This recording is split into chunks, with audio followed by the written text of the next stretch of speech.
And we're back. We're moving on to Chapter 18, Part 20 of the Dragon Scourge.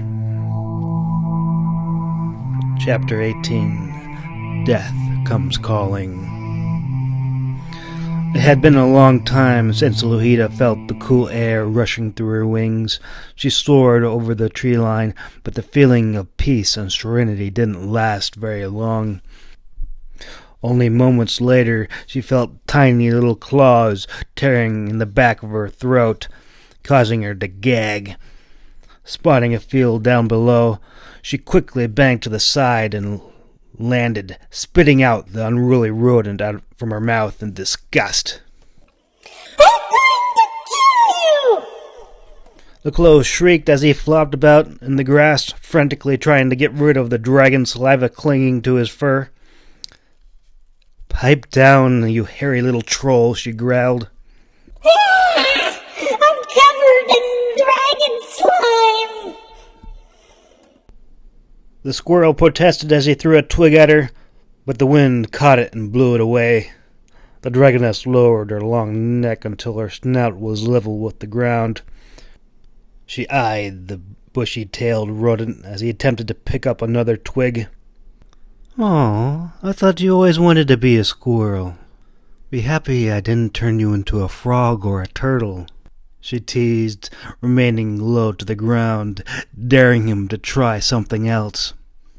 Using the twig like a two-handed club, and walloped her over her sensitive snout, causing her sinuses to burn and her eyes to water.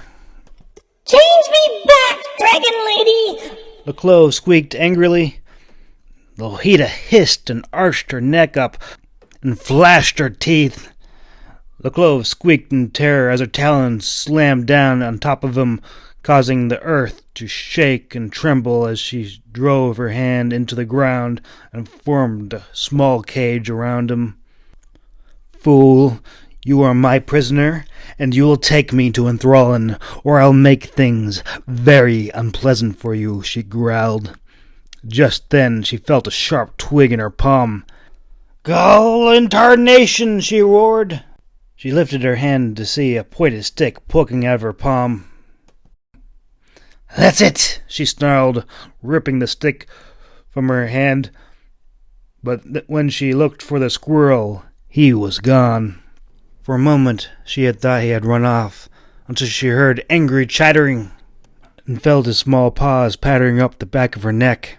Die! Die! Die! The Clo chattered loudly, hopping up and down on Lohita's head, but despite the dragoness's best efforts to shake him off, the vicious little red squirrel dug his claws in between her blue scales. Turn me back now, or else! He shouted. "I will do what I please, you stinking rodent!" she yelled, but no sooner had she finished her sentence when the savage squirrel rammed another twig inside her ear slit.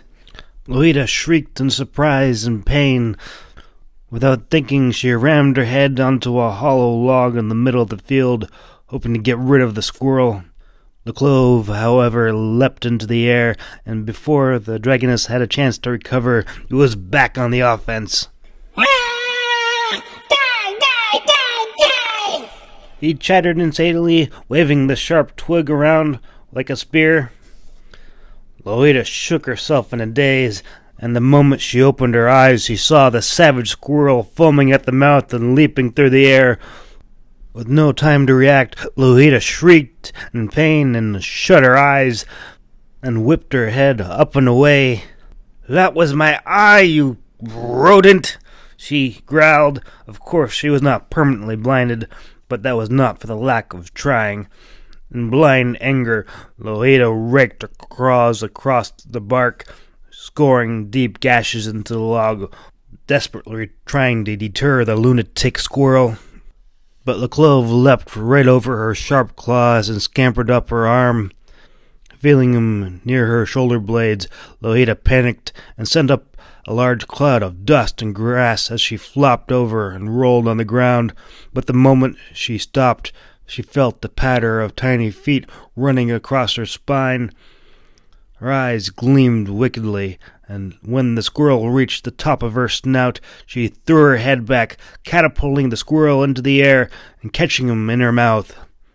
Naturally, she had no intention of swallowing, but she forgot about Leclove's twig, which he promptly rammed sideways down her throat.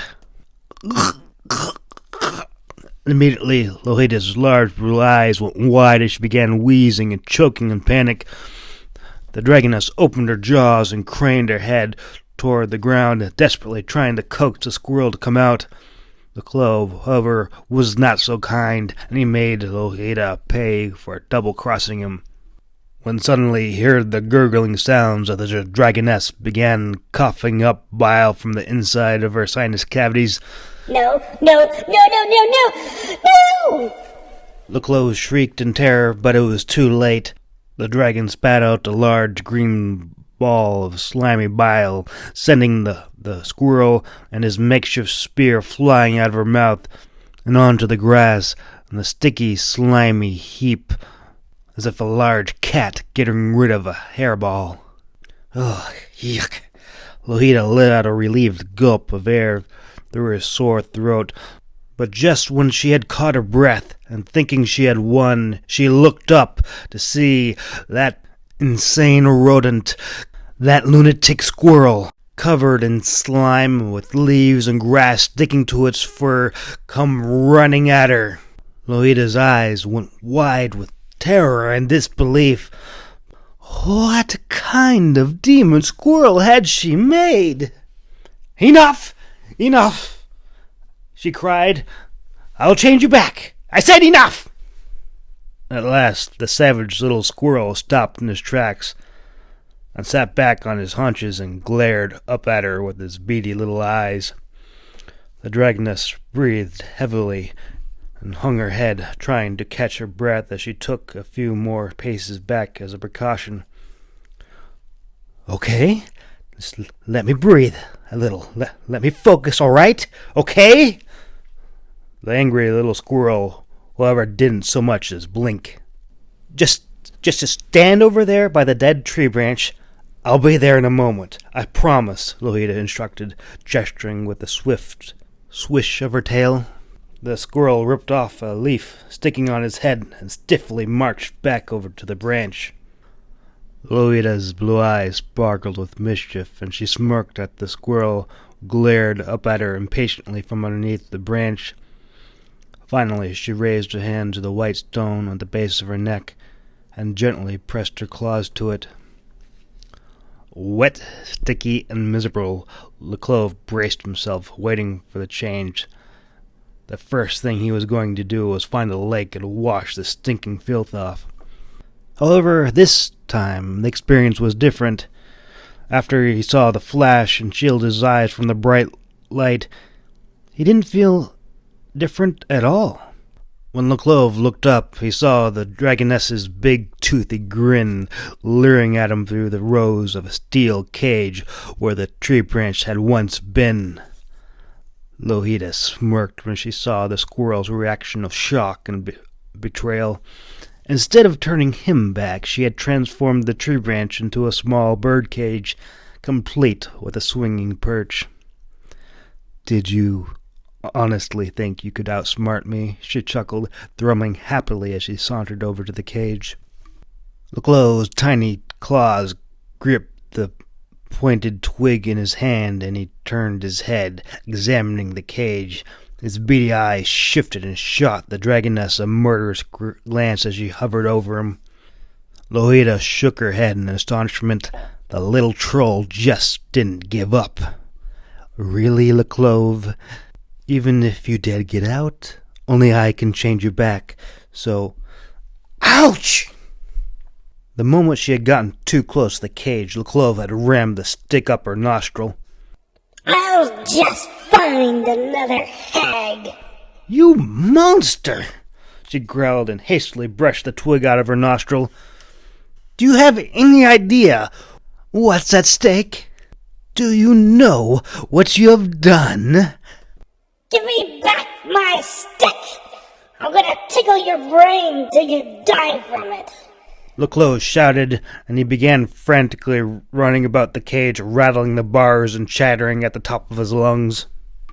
Loida's blue eyes narrowed, and with one swift motion she picked up the cage and gave it a quick shake. "Listen, you psychotic twit! I don't have time to deal with you. We have until nightfall before this place is crawling with the undead," she exclaimed. But Leclos was not interested. So what? What's that got to do with anything? He shot back angrily. "Everything! You killed the necromancer!" You turned me into a squirrel. Leclos huffed angrily. Lohita clenched her teeth and growled. "You were in a blood frenzy. We had to leave. Now, if you're willing to cooperate, I need your help." Oh, sure, I'll help you. Leclos chirped cheerfully and then added, I'll help you right off a cliff. Lohita, however, was not at all amused. In an instant she shot off into the air, carrying the birdcage as she soared over the terrain until she saw a small body of water below. She swooped down and landed into the small lake, sending a wall of spray flying as she began dunking the cage over and over into the water. "Is this what you want, you stupid squirrel?" she growled, synchronizing each word with every plunge, until finally she paused and glanced upward, suddenly becoming aware of the farmhand staring at her in shock. Feeling a bit awkward, Lohita blinked, and then her large blue eyes went wide with terror when she saw that the trail of tiny little bubbles coming up from the submerged cage had stopped. "No!" She gasped in horror and jerked the cage up out of the lake. However, it was too late. The squirrel was nothing more than a sopping ball of fur laying lifeless at the floor of the cage. No, wake up, wake up!" she snapped and rattled the cage, but she got no response. Cut it out! You can't fool me!" she growled impatiently, waiting for a moment. Her large blue eyes darted back and forth, but the mess of fur didn't move.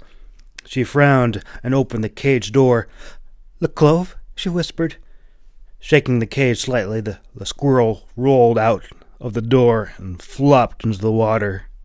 "Ooh!" Lohita's jaw dropped as she frantically fished him out of the water and propped him up on a large rock. She waited for a few moments, but when he didn't move, she started pacing about the stone, nudging him with a claw.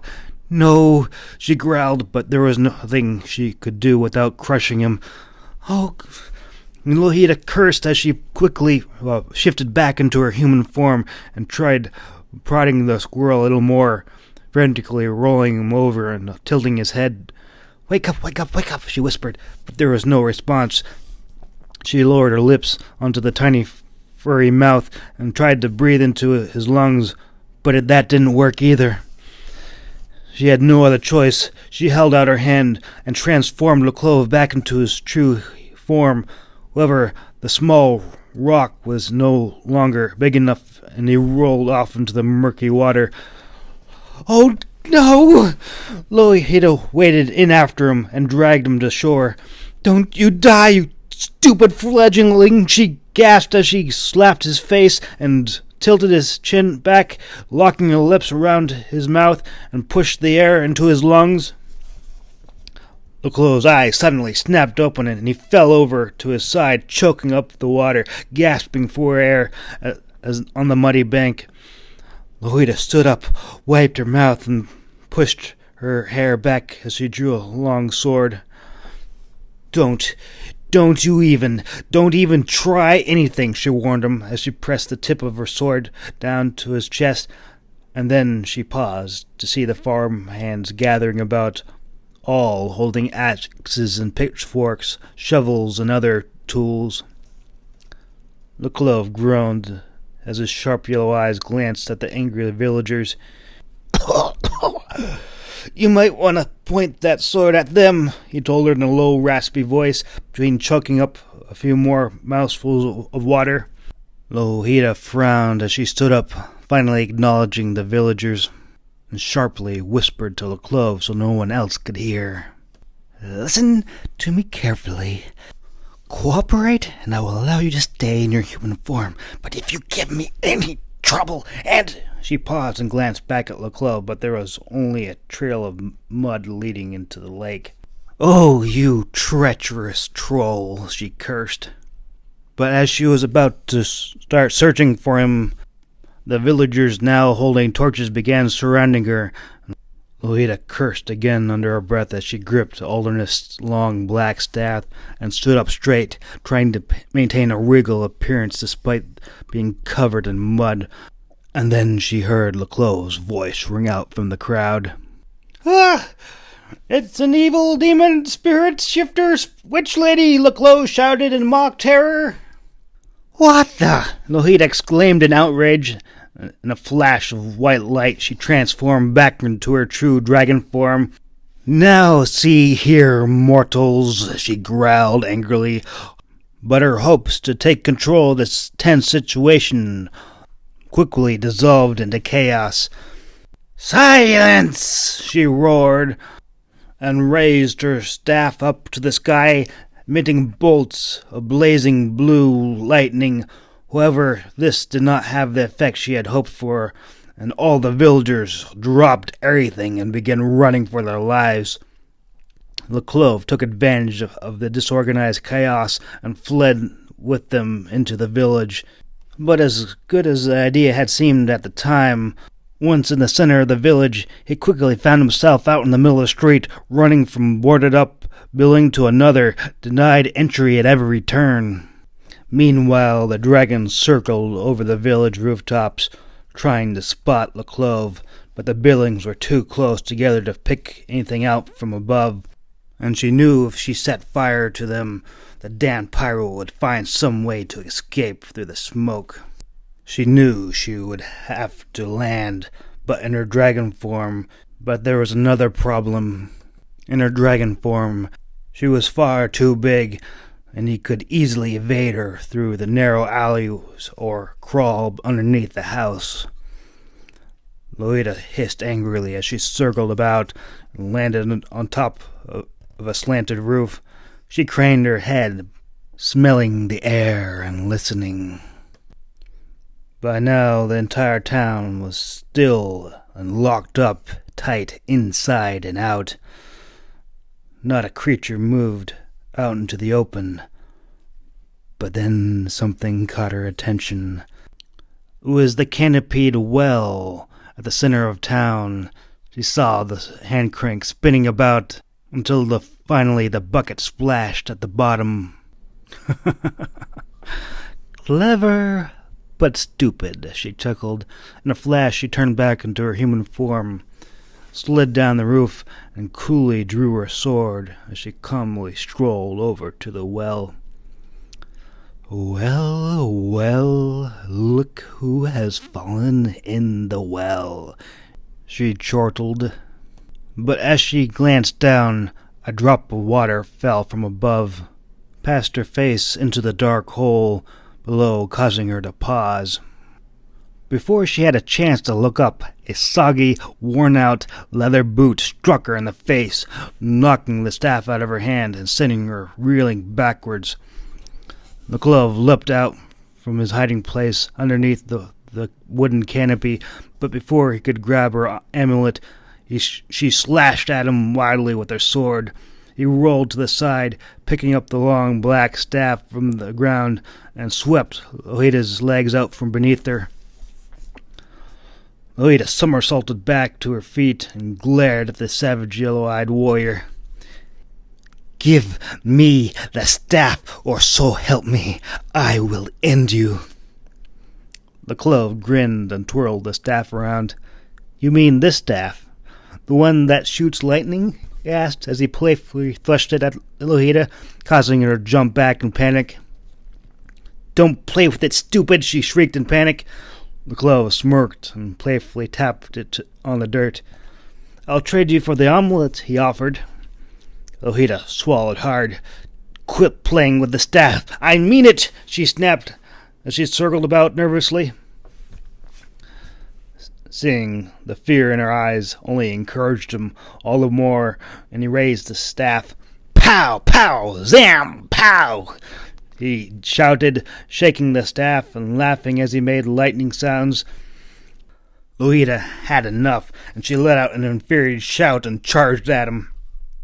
The clove laughed again as he deflected her sword, but then the top of the staff, which held the smooth black onyx stones, turned dark blue, and power surged through the staff. The next thing the clove heard was a loud blast behind him. He spun around to see the charred remnants of the well's wooden canopy. Seeing her opening, Lohita rushed the clove from behind, but he turned around and pointed the blazing blue end of the staff at her, threateningly. She froze in her tracks and put her hand up peacefully. Let's put the staff down, she said softly. Large beads of sweat poured down the clove's forehead as he held the staff. I don't know any magic, he gasped. Put it down, Lohita repeated, but the clove shook his head. Don't come another step closer, he snapped, but as he staggered backward, he nearly fell into the well. You don't even know what it is, she growled. The clove grinned feverishly. Yeah, well, I have a neat idea, he shouted. Listen, just give it to me before you destroy us all! The clove swallowed hard and glanced at the staff. He could feel the power surging through it. The metal was so cold in his hands, and the air was dense with magic and hard to breathe. He was very much afraid of it, but he was all the more terrified to give it up. The clove's sharp yellow eyes hardened, and he clenched his teeth tightly, and he propped the butt end of the staff on the stone shelf of the well, threatening to drop it if she got any closer. So, how important is this thing anyway? He asked slyly.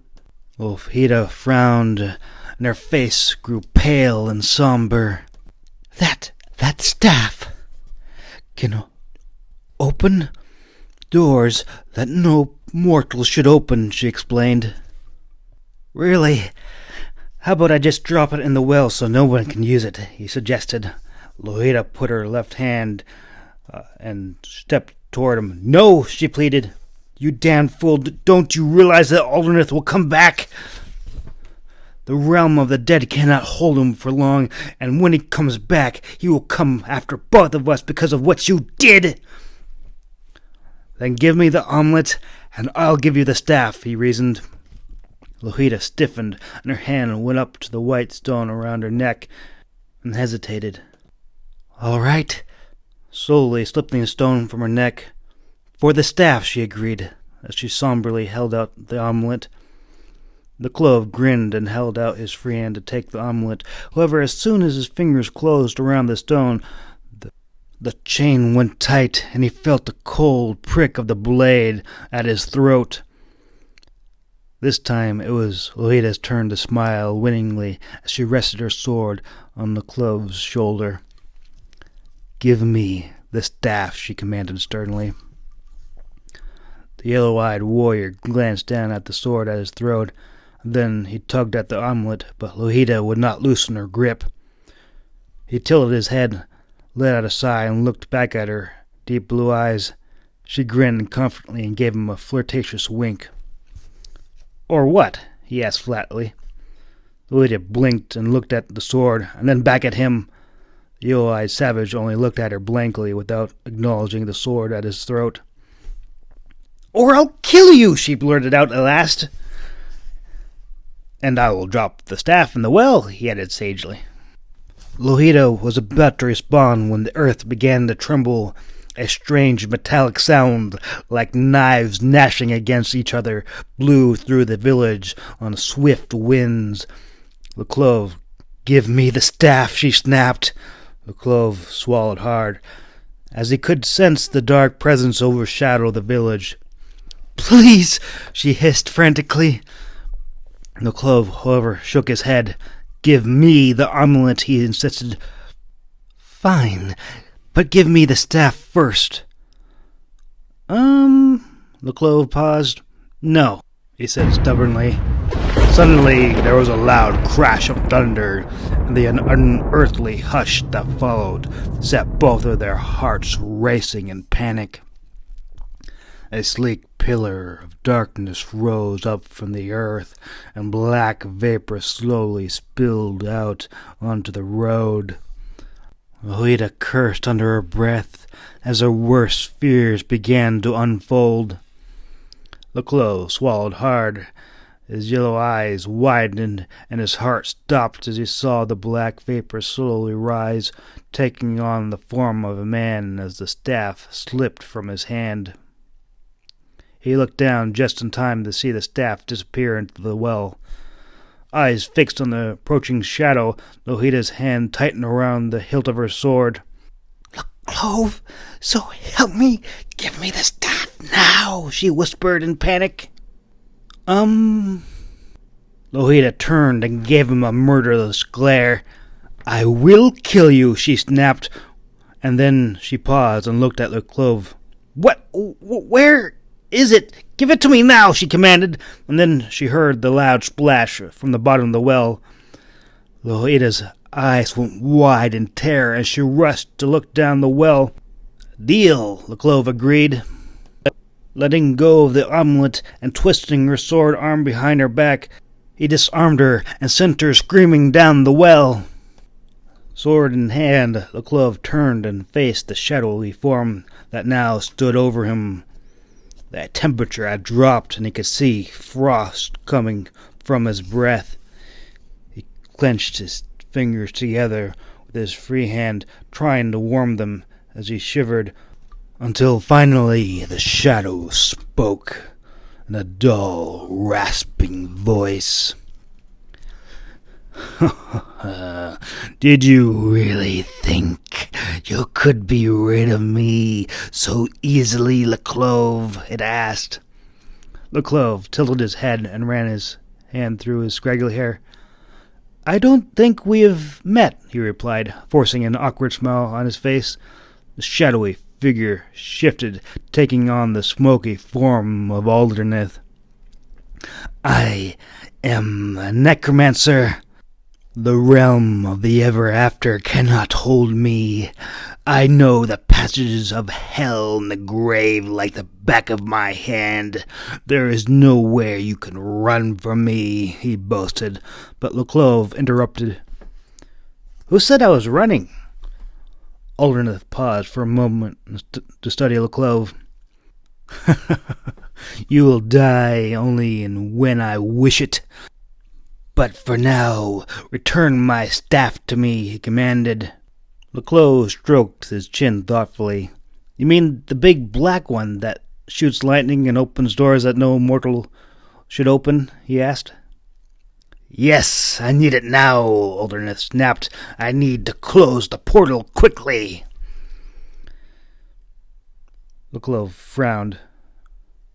"Right now?" he asked.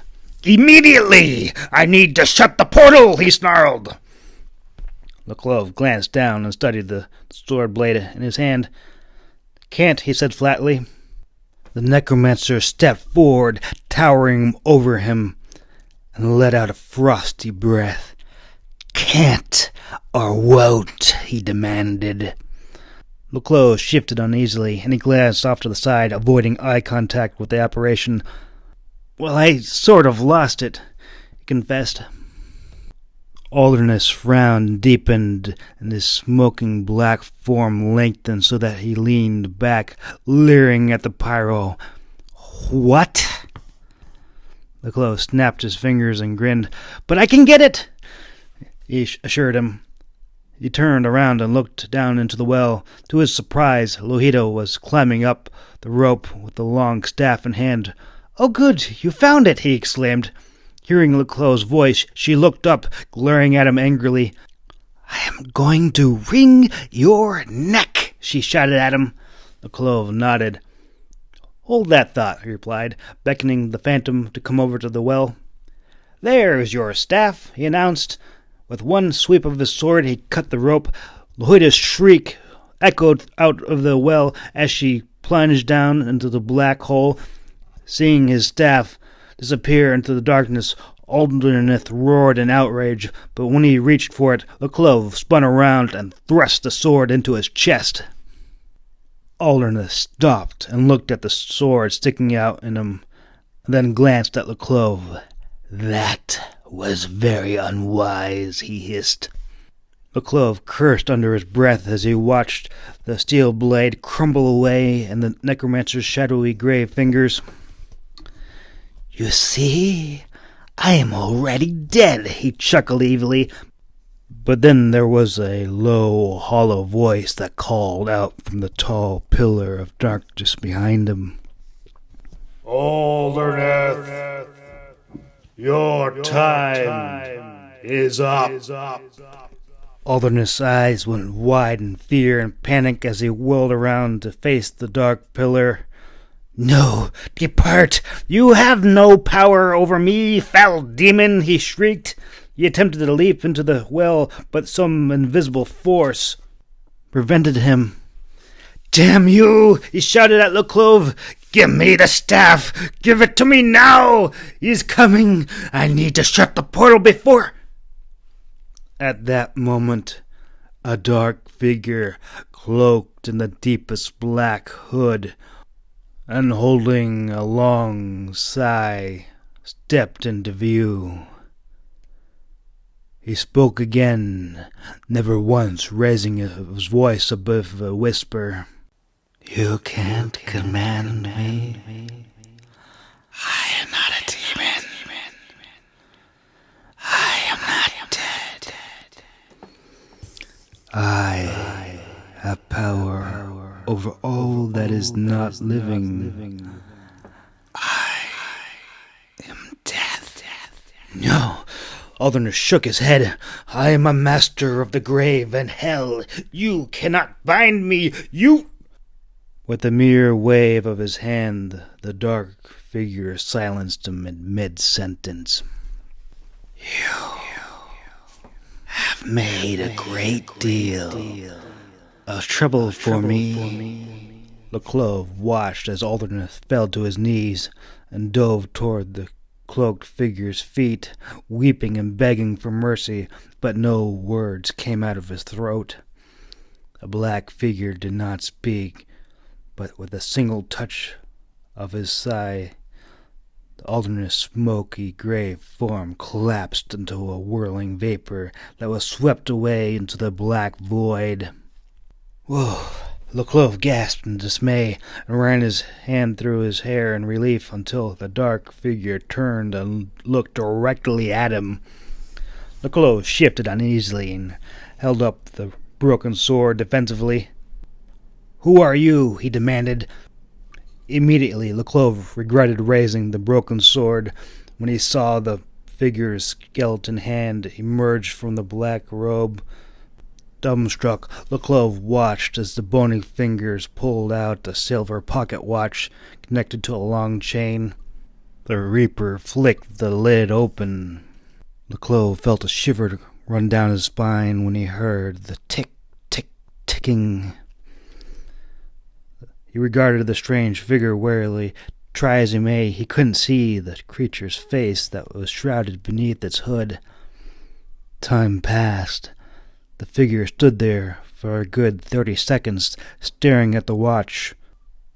"Is there something wrong?" the clove ventured. The Reaper turned his head, looking up at him, then back down at his watch. Tick, tick, tick. And then he tapped his bony finger against the glass lens. Finally, the clove tossed the broken blade onto the ground and strolled up to the dark figure. He leaned over his shoulder and looked at the watch. "Waiting for someone?" the clove asked. This time, however, the figure leaned back, stared at the clove, and then looked at the watch in surprise. "Do you feel ill? Possibly dizzy? Or a little fatigued?" The clove blinked and then shook his head. "Does your head ache?" Or do you have tightness in your chest? It asked in a low, raspy voice. No, I'm fine, but are you all right? He asked. Death stiffened as the clove crowded his space and put his hand on his shoulder. Do you know who I am? The clove shook his head. No, he began, but my name is... The man in the black shroud cut him off. I know you are. I am Death, the Grim Reaper. The clove stiffened for a moment and awkwardly pulled his hand away and offered a nervous grin. Oh, I thought you would be taller. Of all the mortals I have crossed over with, you are the maddest of them all. The Reaper hissed in annoyance and then glanced back down at his watch. Oh, the clove puffed out his chest as if given a compliment. So, are you waiting on something? The Reaper's black, shrouded head slowly turned and looked at the clove. I am waiting for you to die, he replied callously. The clove frowned and gave himself a quick pat down. I don't feel like I'm dying. That is a common response, the Reaper acknowledged. The clove shook his head. No, it's just that I don't feel sick or dizzy, and I haven't been stabbed. The clove paused. Recently, he added. Am I dead already? Maybe I'm unconscious. Did I miss something? The Reaper's bony fingers snapped the lid shut on the silver pocket watch and slipped it back into his black cloak. I do not normally make mistakes, nor do mortals usually see me until it is their time to cross. He rasped and then slowly turned back to the dark portal he had come from. Until we meet again, the clove, which I suspect will not be long. With that, he stepped through the black portal and vanished without a trace, leaving nothing behind but a cloud of dust that was quickly swept away by the passing wind. Alone in the village center, the clove glanced about at the well, and then remembered Lohita. He tilted his head to the side and scratched his chin thoughtfully as he approached the base of the well and began fishing through his pockets until he found a gold coin. He looked at the coin for a moment and then dropped it into the well and listened for the splash. Ouch! Damn it! Who is up there? Who threw that? She demanded angrily. I wish for, the clove paused. A flying ship and a sandwich, he shouted back into the well. The clove, help me up, she pleaded. The clove tapped his fingers on the edge of the well. All right, but I want my sandwich first, he insisted. For some reason, I just don't trust you. Clove, please, I'll give you the staff. I can't stay above water for much longer, she exclaimed in panic. The clove scratched his head thoughtfully and waited for a moment. Oh no, it might take me a while to find another rope, he said at last. Please, the staff is heavy, she begged, this time more frantically than the last. The clove tapped his fingers on the stone retaining wall and glanced around the village. You mean the one that shoots lightning? He asked. Clove, please, I beg you, please help me. I'll give you whatever you want. I swear, I don't know how much longer I can stay up with this.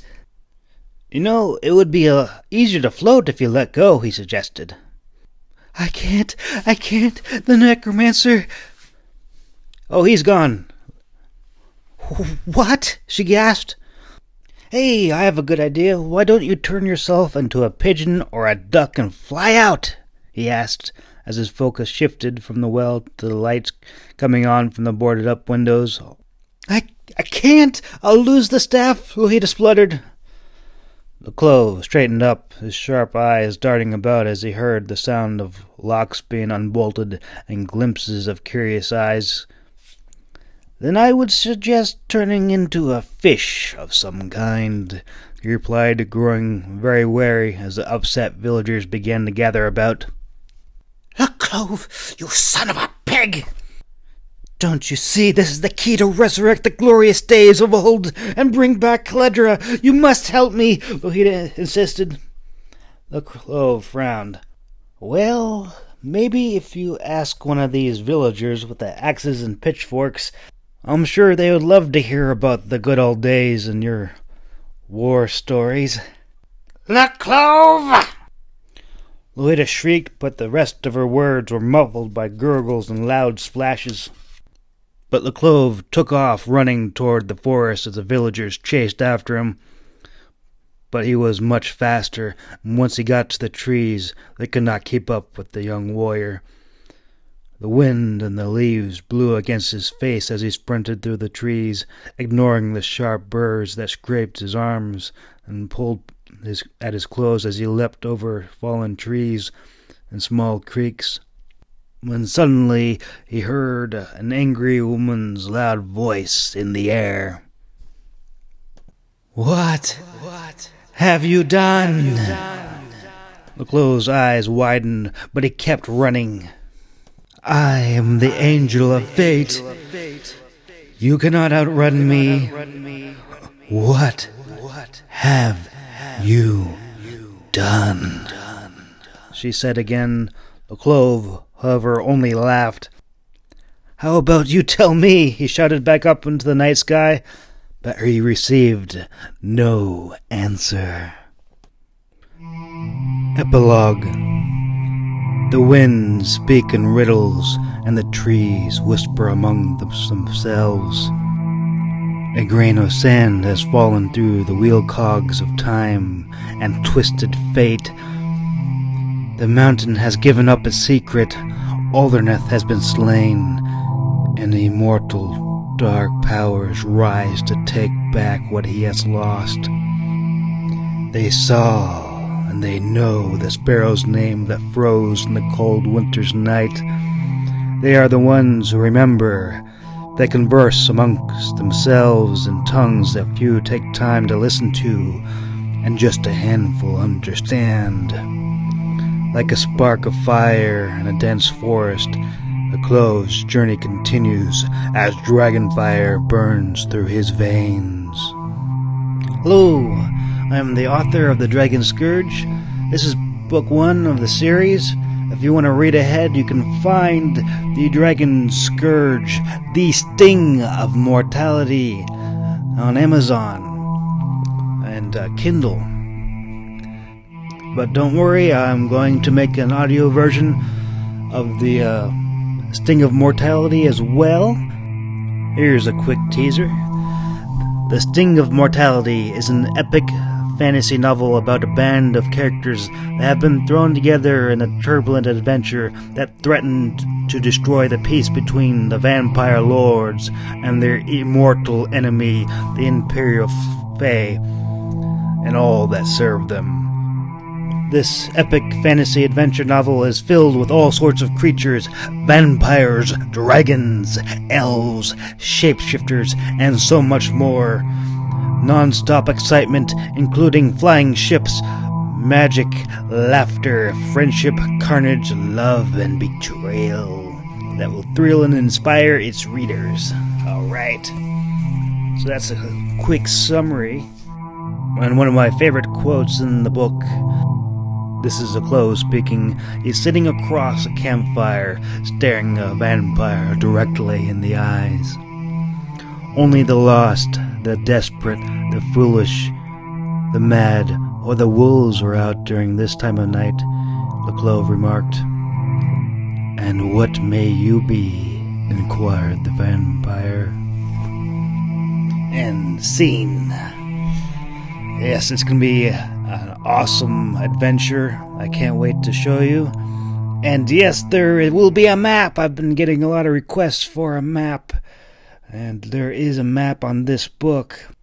The Dragon Scourge was really just a bit of a taste, kind of like The Hobbit was for Tolkien and the Lord of the Rings, where he introduces the hobbits and dwarves and elves and that world, and that's kind of what I'm trying to do here. So in the next book, you're going to see a lot more of the different factions, and it's going to get hopefully bigger and bigger as it progresses. The first book was kind of designed to be chaotic, and I wanted you to be as lost as the character is. The next one is things expand. There's more structure. There's more meat, more substance. The vampire culture, the elves, and all sorts of other kingdoms will be slowly introduced, along with a larger cast of characters. It's going to be exciting. If you liked The Dragon Scourge, you're going to love The Sting of Mortality. If you'd like to contact me, you can contact me through Gmail at thedragonscourge@gmail.com. That's The Dragon Scourge, all lowercase, all one word, thedragonscourge@gmail.com. There's no commas, just all one word. Make it simple, no caps. And if you want to support me, I don't have a Patreon. I know I should get one, but even if you don't read or even can't read, buy a digital Kindle book. It's only a couple dollars, or if you really want to have a hard copy, buy a hard copy. But that's the best way you can support me and share and talk about it. So no Patreon, no merchandise, just books. Darn. Yeah. But the sky's the limit. If you have a company and you would like to have some advertisements, I would be happy to read some advertisements, before or at the end of every episode. I don't really like putting them in the middle. They also have to be, family friendly and YouTube friendly and all that stuff, and quality that I can sponsor something that's just gonna break or it's gonna junk, because that hurts my reputation as well. I'm also open to reading more audiobooks. If you are an aspiring writer, sure, I'd be happy to read your manuscript online. I'm just a guy with a microphone and a computer. Nothing fancy. I don't have a sound room, and the house is mostly quiet. If you stayed for this long, then hopefully it's been a fun adventure. If you wanted to wish somebody happy birthday, I can figure that out too. So yes, thank you so much. I am an independent writer, so we'll see what happens in the future. Independent writers, it's hard. It's a big project to handle on your own, and I do all my illustrations, like on the cover, and I do the narrating and the editing, and I am by no means a grammatical expert, a digital art expert, or a audio a guy. So yeah, it's been fun. It's a journey. I'm learning, and I hope you have a wonderful day, and stay subscribed, because there's lots more coming, lots more adventures, and we've only begun.